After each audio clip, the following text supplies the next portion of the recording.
Good morning, everyone. Morning. Everybody got their coffee? You ready for a spicy conversation about relationships and storytelling? I love bringing in unexpected messengers and messages to the climate conversation, and I think Tracy is such a great person to be talking to today because she is a student of relationships.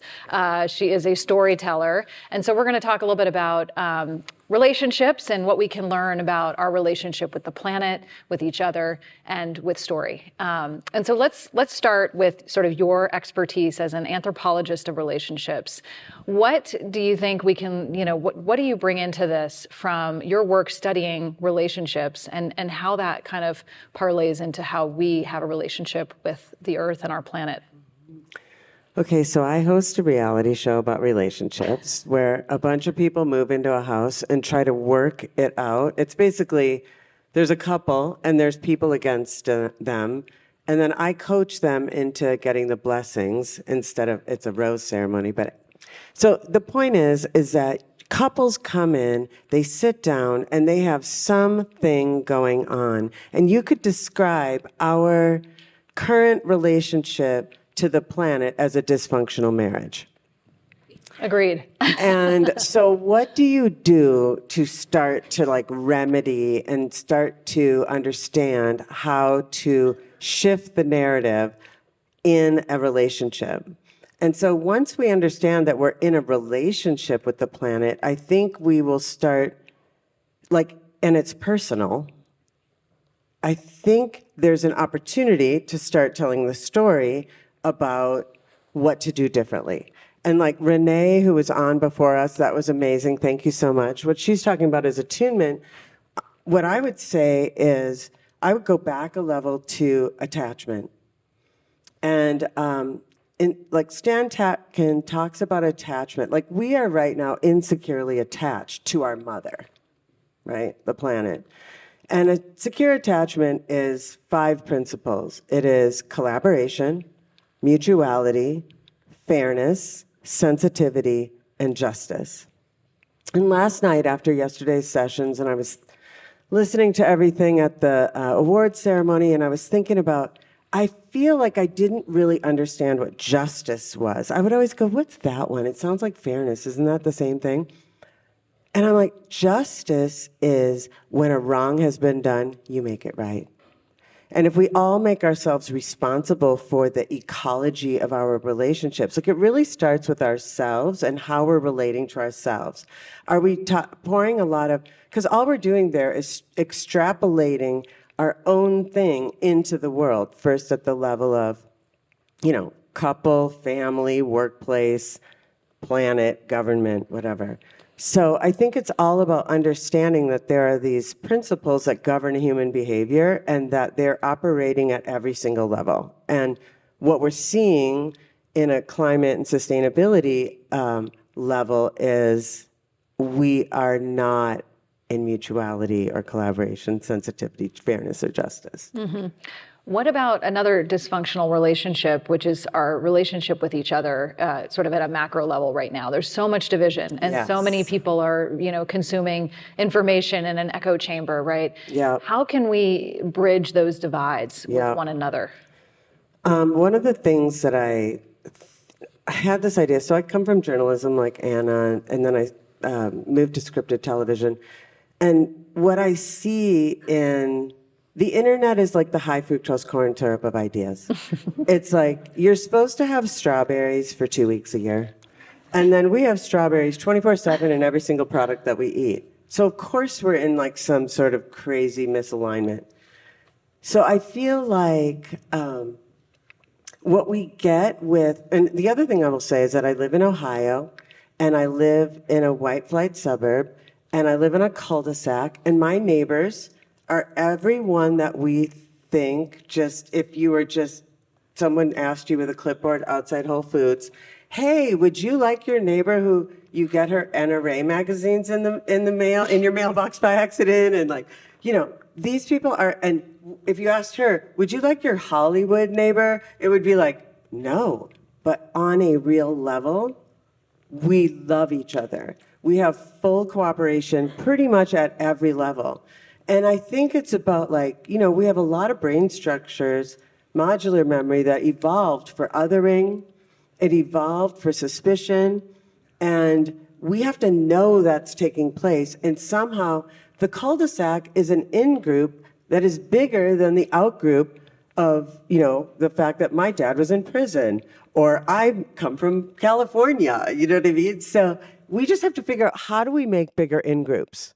How do we get in-group? Because the internet is like destroying it. All it does, no one clicks on a positive feeling, really, not really. I mean, I like cat videos, sure, but in fact, the monetization is clearly around fear.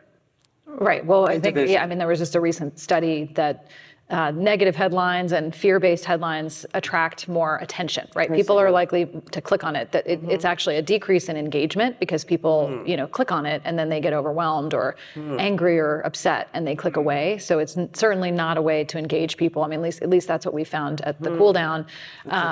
So that's interesting. But I think this idea of the tribe, right? And we've become so tribal and, really sort of identifying as this and as that. And when you do get on a surfboard, like they were talking about yesterday, when you're shoulder to shoulder on the surfboard, who knows if that's a Republican or a Democrat or wherever their background is. And that's why we've worked at the Cool Down to try to bring in conservatives and bring in all different voices into the conversation. But I also think that we are a bit of a victim of the way that we are getting stories right now, which is the media ecosystem that has become so siloed, right? So it's how do we break through that and sort of normalize sustainable actions or behaviors or being pro-climate, right? And is part of that story, is part of that language? Yeah. I don't know. What do you think? I think it's about making it real for people and then making it personal.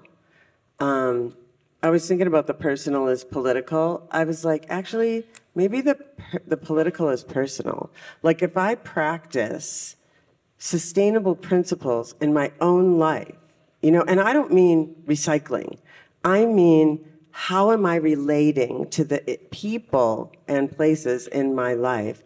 I think we got to get a bigger idea of it so that it becomes something that's less of like a thing over here that you're either doing or not doing. And it's more of like, oh, how do we imagine our whole lives? And that's where the storytelling comes in, Yeah, well, let's talk more about storytelling because, I love you sort of bring in your anthropological look at this, like how we as humans like to share stories and understand stories. And stories are such an underrated tool in the climate fight. I think, we need to be telling more creative stories and we need to think, different ways to engage people. So I'm just curious, what can you share about how humans need story?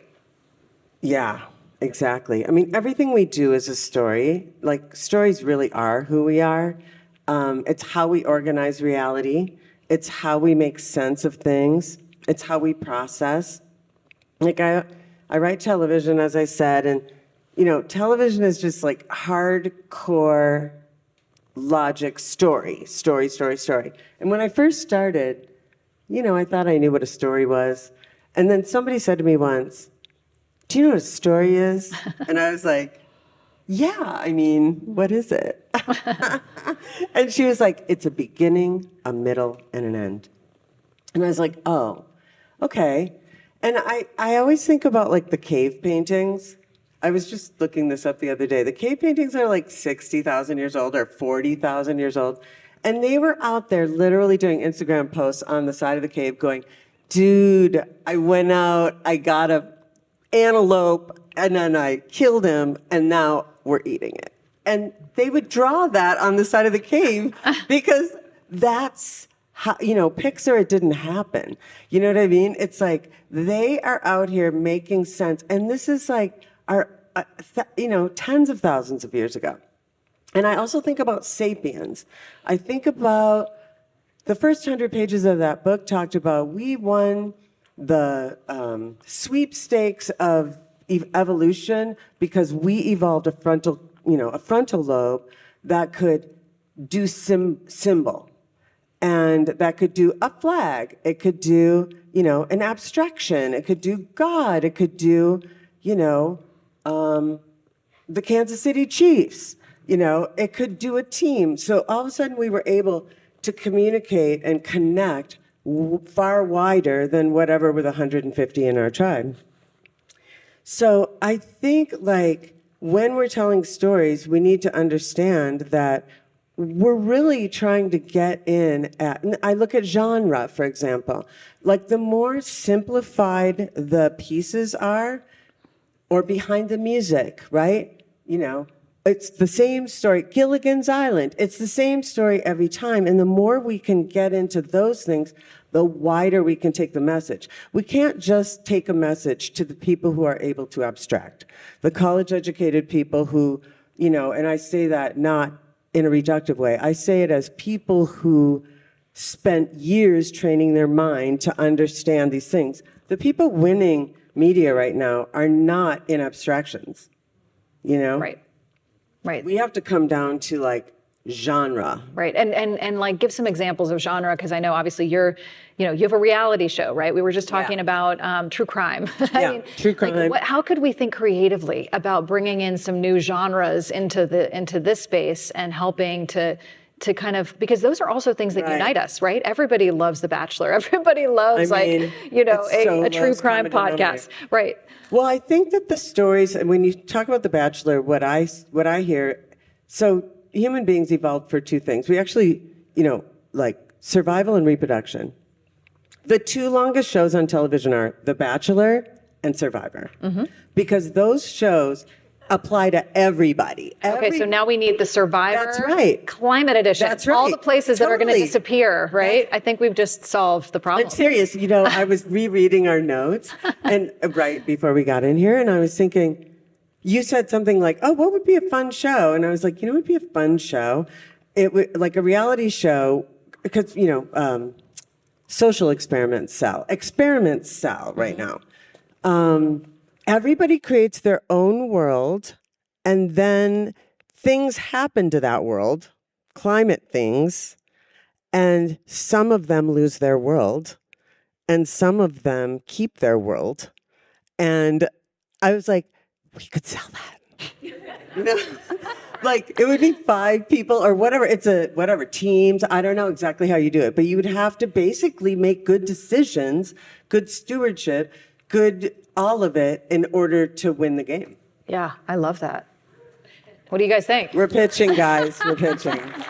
This has become a great partnership there. Yeah, I mean, and the vehicle that you tell those stories is so important. And we were talking about the difference, yesterday, that incredible footage that we all saw from Louis, about fantastic fungi versus a seaspiracy. We were talking about this at dinner last night, and the different approach, right? So, are there any examples that you can think of that sort of inspire you around a new way of storytelling or connecting? I feel like what you almost have to do, and I'm just riffing right now, I think you have to embed the ideas in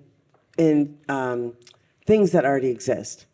Because I was talking with someone yesterday about when you're trying to share something with an audience, it really has to benefit them, right? It can't be, again, this is the mutuality and collaboration part. It can't be, I got a message and I'm going to tell it to you, blank slate, you person, I'm going to whatever. And this is kind of what Renee was talking about. Yep. It has to be, I'm going to serve your concerns, at the same time as I'm sharing my message, right. So I would embed it in things, Right. Meeting people where they are. And yes, for too long, 100%. I think the climate community has been talking to each other in the same language that we're used to talking to one another in, instead of bringing in new voices and talking about it like real people talk about it and connecting around. Ultimately, back to sort of who we are as humans, we are relatively self-interested people. 100%. We want things to be healthier. We care about our kids and their health. We care about saving money, right? And everybody cares about saving the planet, but that's not the message that really works and leads. At least that's what we found. Yeah. So I think it goes back to sort of that, what we started talking about, just to, sort of wrap up the conversation, which is around,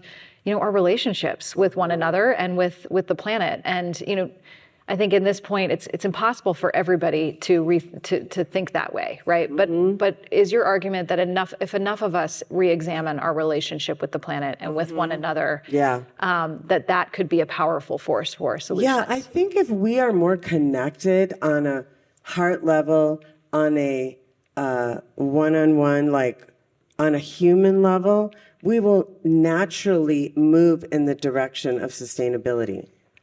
It's because think about, it's about functionality, you know? So much of functioning is so much of what humans do and need to do. Like what we are in right now is a dysfunction. How do we get there?